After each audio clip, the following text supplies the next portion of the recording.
What if I told you that BMW once built a Formula 1 engine so extreme, it could spin close to 19,000 RPM, make over 900 horsepower, and still wasn't enough to guarantee a championship?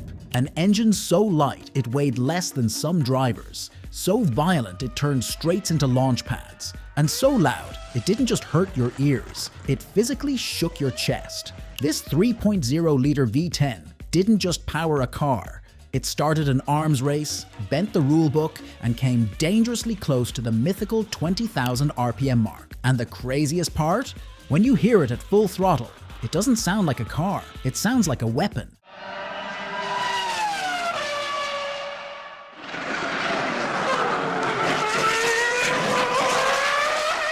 Welcome back to Hidden Car Gems, the channel where we talk about cars that make absolutely no sense. And today, we're going deep into one of the wildest F1 engines ever built. This is the story of BMW's P80 V10 family, the screaming heart of the Williams FW22 to FW25. How it went from a cautious first step to the most powerful engine on the grid to a legend that still haunts modern F1. Let's get into it. Back in 2000, when BMW returned to Formula 1 with Williams, almost nobody expected them to go completely crazy. Their first engine, the E41, was a 3.0-liter V10 with a 72-degree bank angle. It was reasonably powerful, reasonably reliable, and reasonably boring. It revved to around 17,500 RPM, made just over 800 horsepower by the end of the season, and it was tall and heavy. Good enough to score podiums, not good enough to scare Ferrari. But BMW wasn't interested in good enough. While that first year was about learning the ropes and building the team, the engineers in Munich and at the Landshut foundry were already working on something much more serious. A completely new engine, new block, new head, new architecture, same displacement, way less mercy. That engine would be called the P80. For 2001, BMW threw the E41 in the bin and started over. The P80 was still a 3.0-liter, naturally aspirated V10, but this time the bank angle was 90 degrees, wider, lower, and much better for the car's center of gravity. Inside, it was pure engineering madness. The block and heads were thin-wall aluminum casting, so light and so precisely made that the internal walls were only a few millimeters thick. The pistons were forged aluminum, the rods were titanium. The crank sat lower in the block. The whole engine was shorter, stiffer, and a full 12 kilograms lighter than the year before. Above that, BMW used finger follower camshafts and pneumatic valve spring, letting the P80 scream to around 18,000 RPM without the valves floating themselves into oblivion. On paper, power climbed from a bit over 800 to around 880 horsepower. In reality, it felt like BMW had just turned the Williams into a guided missile. And when that new engine hit full song down a straight, the sound alone made it very clear. This was no longer a safe first-year project. This thing wanted blood.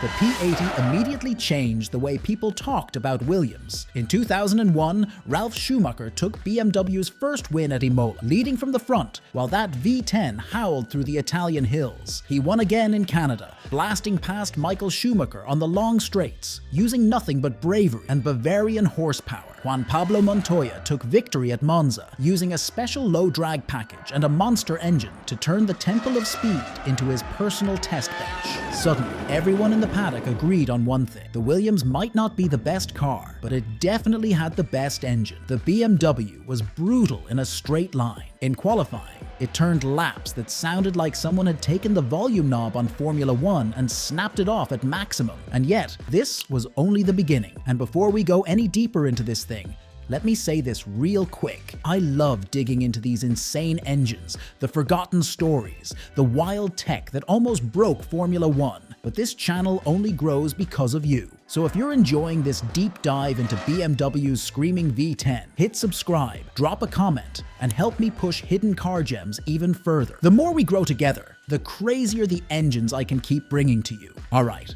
let's turn the revs up even more. If 2001 was BMW proving a point, 2002 was them asking a dangerous question. How far can we actually push this? The P82 engine was even lighter, even more compact, and even angrier. BMW shaved almost 20 kilograms off the original design, dropping the weight into the high 80 kilo range. That's under 200 pounds for a 900 horsepower engine. And then they started turning the revs up.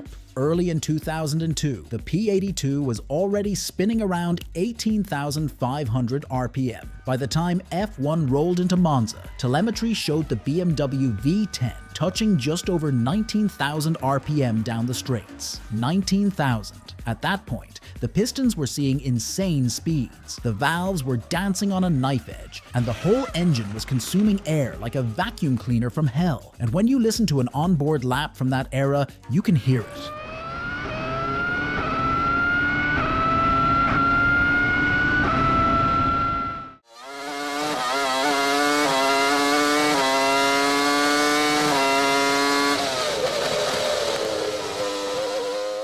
Doesn't sound like it's accelerating. It sounds like it's being pulled forward by the scream of its own engine. On Saturdays, the Williams BMW was a weapon. In 2002, Juan Pablo Montoya stuck that car on pole 7 times. Monza, Suzuka, Hockenheim. If there was a long straight, the BMW engine turned it into free lap time. Montoya shattered lap records, braked stupidly late, and then used the V10's top-end power to drag race anyone who dared line up next to it. But there was a catch. Ferrari had the better all-round car, better traction, better tires, better consistency. Williams BMW often locked out the front row on Saturday and then watched the red cars disappear on Sunday. And occasionally, when BMW pushed too far, the engine reminded everyone that this was not a friendly commuter motor. Sometimes it simply exploded. One tiny mistake in cooling, lubrication, or valve control at 19,000 RPM, and all that beautiful engineering turned into very expensive scrap. By 2003, BMW unleashed the P80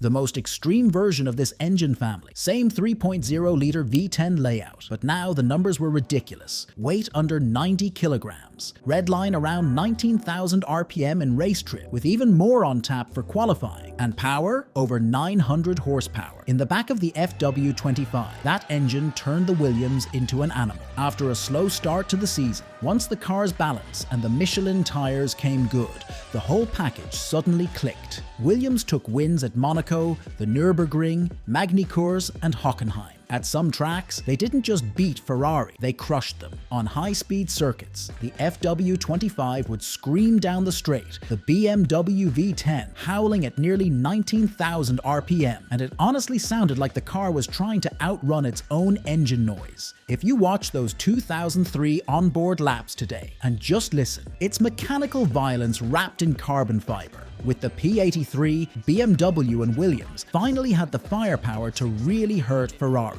In 2003, Juan Pablo Montoya went on a run of 8 straight podiums. Ralf Schumacher scored back-to-back wins. Williams briefly led both the Drivers' and Constructors' Championships. On some weekends, Ferrari had the better car. On others, Williams BMW had the meaner engine, but while BMW was chasing more power and more revs, the FIA was looking at something else: the lap times. Speeds were climbing. Top speeds were nudging ridiculous numbers on the fastest tracks. Cornering loads were rising, and the engines were burning through money as fast as they were burning fuel. So the FIA started tightening the screws. First, engines had to last a full race weekend. Then they had to last 2. Deep inside BMW's engine department, there was already a next-generation design brewing, even smaller, even lighter, rumored to be flirting with 19,500 RPM and maybe more. But when the one engine for 2 races rule hit, that wild concept suddenly went from next step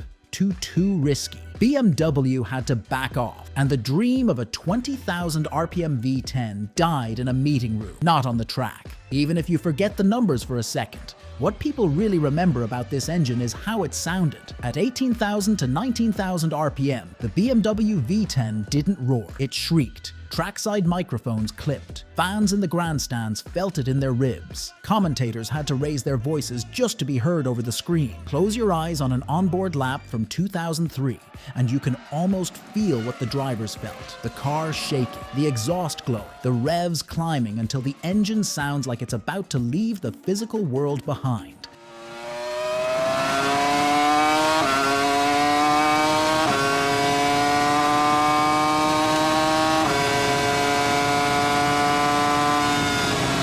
BMW left F1 and turned back to road cars. They didn't just file this chapter away. They used some of the lessons: high-rev philosophy, lightweight construction, precision casting, to build the V10 in the mid-2000s M5. It was a quieter, calmer, civilized cousin of the P80 family, but the DNA was obvious. The BMW P80 family never won a world championship, but that doesn't really matter. What it did do was push F1 engines to the edge of what's physically possible. A 3.0-liter V10 under 90 kilograms, revving close to 19,000 RPM, making over 900 horsepower, and sounding like pure mechanical rage the whole time. It turned Williams into a rocket in the early 2000s. It forced Ferrari, Mercedes, Honda, and Renault to raise their game. It helped trigger rule changes that eventually killed off screaming V10s completely, and it left us with some of the best onboard laps, best sounds, and best what-if stories Formula One has ever seen. If you want more deep dives into engines like this, forgotten monsters, insane designs, and the cars that made no sense but somehow existed, hit subscribe, drop a like, and tell me in the comments which power plant you want to see next. Because we're just getting started. This was the BMW P80 V10, a screaming, over-revved, underweight lunatic of an engine, and one of the greatest hidden car gems in F1 history.